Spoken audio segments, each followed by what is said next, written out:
আসসালামু আলাইকুম এসএসসি পরীক্ষার্থী বন্ধুরা, আশা করি তোমরা সকলে ভালো আছো। আজকে আমরা দেখব ষষ্ঠ অধ্যায় রেখা কোণ ত্রিভুজের কিছু গুরুত্বপূর্ণ এমসিকিউ এর ব্যাখ্যা। পাশের চিত্রে কোণ বি ও সি এর মান কত? এখানে দেখো যে চিত্রটা তোমরা দেখতে পাচ্ছ, এখানে বি ও সি এই কোণের মান চেয়েছে। তো এটা হচ্ছে বিপরীত কোণ, আর বিপরীত কোণের এই কোণ আর এই কোণ সমান, এই কোণ আর এই কোণ সমান। কিন্তু তোমরা যদি এই বাহুটা এই এই রশ্মিটা এই রশ্মিটা তোমরা যদি লক্ষ্য করো, তাহলে এইভাবে একটা রশ্মি, এটার এই প্রান্তে 180 ডিগ্রি কোণ, আবার এই রশ্মিটা এটার এই প্রান্তে 180 ডিগ্রি কোণ। তাহলে এই পুরা কোণটা হচ্ছে তোমার 180 ডিগ্রি, এই পুরা কোণটুকু হচ্ছে তোমার কত 180 ডিগ্রি। এই পুরা কোণটুকুর মধ্যে তোমার এইটুকু দেওয়া আছে 120 ডিগ্রি। তাহলে এটুকু কত বলো? 180 থেকে 120 বাদ দিলে থাকে 60 ডিগ্রি, অর্থাৎ অ্যান্সার হচ্ছে 60 ডিগ্রি। আসলে বুঝতে পেরেছ? জ্যামিতিক উপপাদ্যের প্রমাণে সাধারণত কয়টি ধাপ থাকে? 4টি ধাপ থাকে। কটা ধাপ? 4টি ধাপ। 4টি ধাপ কী কী এবং এই প্রশ্নটা কোথা থেকে করেছে আমি তোমাদেরকে একটু মেইন বইতে দেখিয়ে দিচ্ছি। মেইন বই থেকে দেখালে বিষয়টা ভালো করে উপলব্ধি করতে পারবা।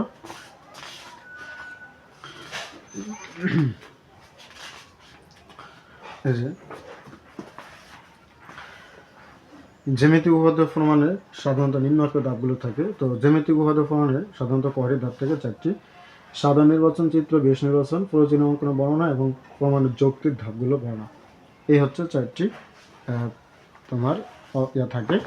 যেহেতু বইটা আমি নিয়েছি, তাই বইয়ের ভিতরে আরও কিছু বেশি গুরুত্বপূর্ণ বেশ কিছু দেখে দিতে চাই, যেগুলো তোমার পরীক্ষায় আসে। সেই হিসাবে আমি তোমাদেরকে কিছু এখান থেকে তোমরা তল ফরবা, রেখা ফরবা, তারপরে ইউক্লিডের যে শিকার্যগুলো রয়েছে, আচ্ছা এই যে ইউক্লিডের যে শিকার্যগুলো রয়েছে 7টা, এই 7টা শিকার্যগুলো ভালো করে পড়বো, এখান থেকে এমসিকিউ আসবে। তারপরে এইখানে আরও শতসিদ্ধর যে ইউক্লিড পদ্ধতি কয়েকটি শতসিদ্ধ আছে, এই শতসিদ্ধগুলো ভালো করে একটু পড়ে যাইবা, এখান থেকে এমসিকিউ আসবে। আমার এইখানে যে শিকার্যগুলো রয়েছে, শিকার্যগুলো দেখো, এই শিকার্যগুলো পড়বা। তারপরে সমতল যে জ্যামিতি, এই সমতল জ্যামিতির মধ্যে কয়েকটি শিকার্য রয়েছে, সেই শিকার্যগুলো তোমরা ভালো করে পড়ে যাবা, কারণ এই সমস্ত জায়গা থেকে তোমাদের কি আসে? এমসিকিউ আসে। তো যেটা আমি দেখানোর প্রয়োজন ছিল সেটা আমি দেখিয়ে দিলাম। এখান থেকে অনেক এমসিকিউ বিগত পরীক্ষা এসেছে, তো আমি সেই এমসিকিউগুলো লিখি নেই, জাস্ট এই বইতে দেখানোর জন্য। তো তোমরা আশা করি এগুলো পড়লে আমি আশা করি তোমরা এমসিকিউ কমন করতে পারবা। তো এবার আসো বাকি এই যে এইগুলো পঞ্চম শিকার্য আছে, এই পঞ্চম শিকার্যটা একটু পড়বা, এটা যদিও জানো। এরপরে আসো 20 ডিগ্রি কোণের সম্পূরক কোণের অর্ধেক কত? আগে বুঝতে হবে সম্পূরক কোণ কত। সম্পূরক কোণ হচ্ছে আমার 180 ডিগ্রি। বলছে 20 ডিগ্রি কোণের সম্পূরক কোণ, তাহলে 20 ডিগ্রি বাদ দিলে 180 থেকে যদি আমি 20 বাদ দিই, তাহলে থাকবে আমার 160 ডিগ্রি। এই 160 ডিগ্রির অর্ধেক, 160 ডিগ্রির অর্ধেক কত বলো? 80 ডিগ্রি। তার মানে গ নম্বর অ্যান্সার। আশা করি বুঝতে পেরেছ। সম্পূরক কোণ নিয়ে যদি কোনো প্রশ্ন আসে, তাহলে ওই প্রশ্নটা মনে করো সম্পূরক কোণ হলো 180 ডিগ্রি।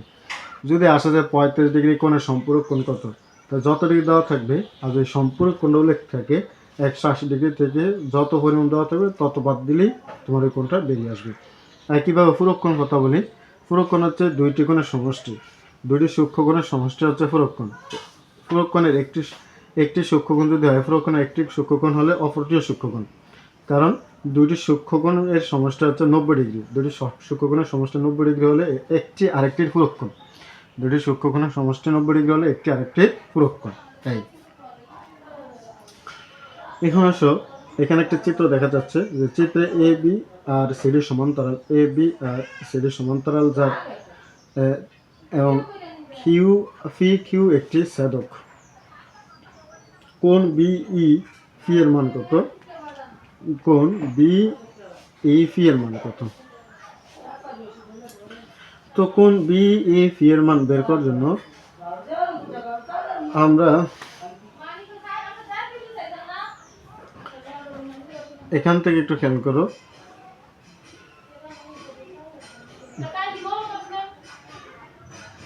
এই যে এই কোণটা আর এই কোণটা সমান, এই কোণটা আর এই কোণটা সমান, কারণ সাধকের একই পাশে একই পাশে সন্নিহিত কোণগুলো কি পরস্পর সমান। তো এটা 20 ডিগ্রি হলে এটা 120 ডিগ্রি, আর এই পুরোটা হচ্ছে 180 ডিগ্রি। 120 থেকে তুমি যদি 180 থেকে যদি 120 বাদ দাও তাহলে 60 ডিগ্রি, তাহলে অ্যান্সার হচ্ছে তোমার কত ডিগ্রি?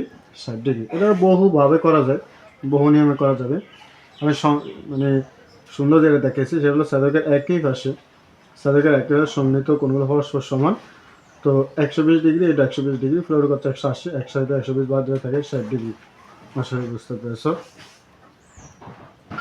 একটি ত্রিভুজের দুইটি বাহুর দৈর্ঘ্য 3 সেন্টিমিটার ও 8 সেন্টিমিটার হলে তৃতীয় বাহুর দৈর্ঘ্য কত? তো দুইটি বাহুর দৈর্ঘ্য আছে 3 সেন্টিমিটার আর 8 সেন্টিমিটার, তাহলে তৃতীয় বাহুর দৈর্ঘ্য কত? বন্ধুরা সূক্ষ্ম মনে রাখবা, ত্রিভুজ অঙ্কনের ক্ষেত্রে এইটা কিন্তু খুবই গুরুত্বপূর্ণ একটি লাইন আমি বলতেছি। এই লাইনটি দিয়ে তুমি অসংখ্য মানে ত্রিভুজ ক্ষেত্রে যে কোনো এমসিকিউ তোমরা করতে পারবা। এই ধরনের ত্রিভুজ অঙ্কনের ক্ষেত্রে সূক্ষ্ম কোণ দ্বয়ের সমষ্টি খাতার মাথায় রাখতে হবে। সূক্ষ্ম কোণ দ্বয়ের সমষ্টি তৃতীয় বাহু অপেক্ষা বড় হবে। সূক্ষ্ম কোণ দ্বয়ের সমষ্টি, বাহু কোণ তো 3টা, তাহলে সূক্ষ্ম কোণ দ্বয়ের সমষ্টি অর্থাৎ ছোট দুইটা কোণের মান বড় মানটার চেয়ে বড় হবে।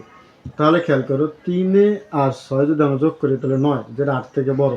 3 4 7, 3 3 6, 3 আর 11 হয়ে যায় 14। এটা তো এমনি বড়, এই জন্য এটা মিস্টেক হবে। এখানে 8 দেওয়া আছে, বড় দেওয়া আছে 8, এই জন্য 8-এর তো বড় হতে হবে। তাহলে 3 এর সাথে আর এখানে কোনটা যোগ করলে যেটা 8-এর থেকে বড় হয় কাছাকাছি।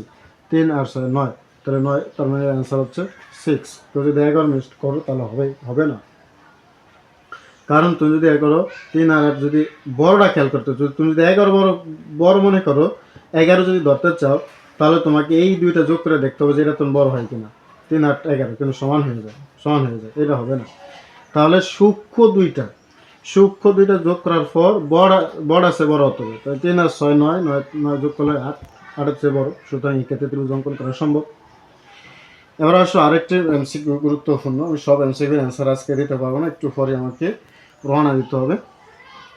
তো 6 নম্বর এমসিকিউ দেখো, এখানে একটা ত্রিভুজ, এই ই এফ এর মান দেওয়া আছে 3x - 5 এবং বিসি বাহুর মান দেওয়া আছে 12x - 8, যেখানে এ বি এবং এবিসি একটি ত্রিভুজ। এখন এইখানে যে এই ত্রিভুজের যে শর্তটা, সেই শর্তটা আমাদের এই পৃষ্ঠায় রয়েছে। আমি একটু দেখানোর চেষ্টা করতেছি। এই ত্রিভুজ A B C A E O F যথাক্রমে এ বি ও এসি বাহুর মধ্যবিন্দু হলে বিসি বাহুর দৈর্ঘ্য কত সেন্টিমিটার? তাহলে একটুখানি লক্ষ্য করো তোমরা আবার, ই এফটা ই এবং সি এই ধরনের এ বি ও এসির মধ্যবিন্দু। তাহলে যদি এরকমই হয় তাহলে বিসিটা কত? খেয়াল করো, এটা একটা সূত্র আছে যে কোনো ত্রিভুজের যে কোনো দুই বাহুর মধ্যবিন্দু, এটা একটা সূত্র আছে তোমাদের। ত্রিভুজের যে কোনো দুই বাহুর মধ্যবিন্দুর দৈর্ঘ্য তার তৃতীয় বাহুর দৈর্ঘ্যের অর্ধেক। তার মানে এই ইএফটা মানে বিসিটা ইএফের অর্ধেক, অর্থাৎ ইএফটা বিসির দ্বিগুণ। ইএফের 2 গুণ করলে বিসির মান পাওয়া যাবে। তাহলে এইটাকে 2 গুণ করলে এটা মান পাওয়া যাবে, অর্থাৎ এটাকে 2 গুণ করলে ইএফকে 2 গুণ করলে বিসির সমান হবে। তার মানে এটা যদি আমরা 2 গুণ করি তাহলে 3 2 গুণা 6 - 5 2 10 সমান হবে 12x - 8। কথা বলছো, সূত্র অনুসারে লিখছি। তাহলে খেয়াল করো, এই 12x থেকে যদি আমরা এই 6x বাদ দিই তাহলে আমরা 6x, এখানে -8, এখানে -10, তাহলে যেদিকে আনি আমরা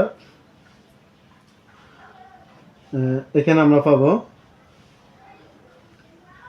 আচ্ছা একটু বুঝিয়ে লিখি তাহলে সহজ হবে। 12x - 8, 6x - 10, একটু বুঝিয়ে লিখি।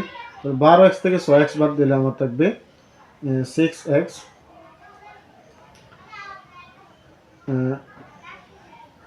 -8, এখান থেকে -8 এদিকে তাহলে হবে +8।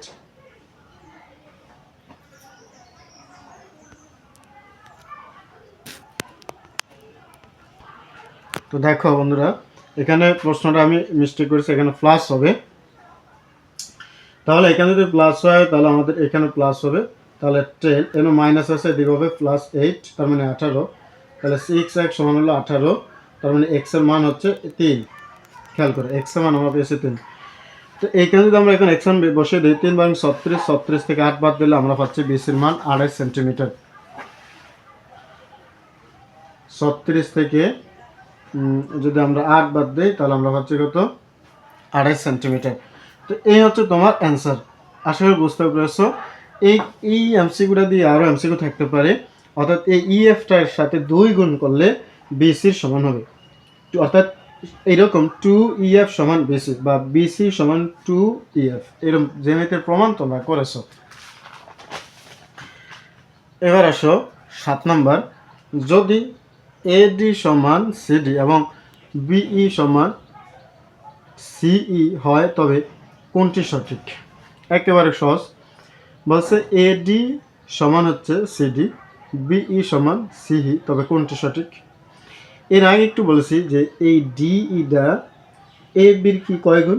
দ্বিগুণ। ডিডিটা এ বির কয় গুণ? দ্বিগুণ। মানে এ ডিই কে 2 গুণ করলে আমরা এ বি সমান পাবো। আমরা দেখি এখানে কি বলছে, তার মানে কি বলো, যেহেতু এ বিটাকে 2 গুণ করলে ডিই কে 2 গুণ করলে আমরা যেহেতু এ বির মান পাবো, তার মানে এ বির অর্ধেক হচ্ছে ডিই, এ বির অর্ধেক ডিই। যে খ নম্বর আছে দেখো, ডিই সমান হাফ এ বি, ডিই সমান হাফ এ বি। এখানে ডি বলছে হাফ এ বি, এডি বলছে হাফ এ বি, এটা তো কখনো সম্ভব না। এডিটা এসির অর্ধেক, বিইটা বিসির অর্ধেক, ডিইটা এ বির অর্ধেক। আসলে বুঝতে পেরেছি।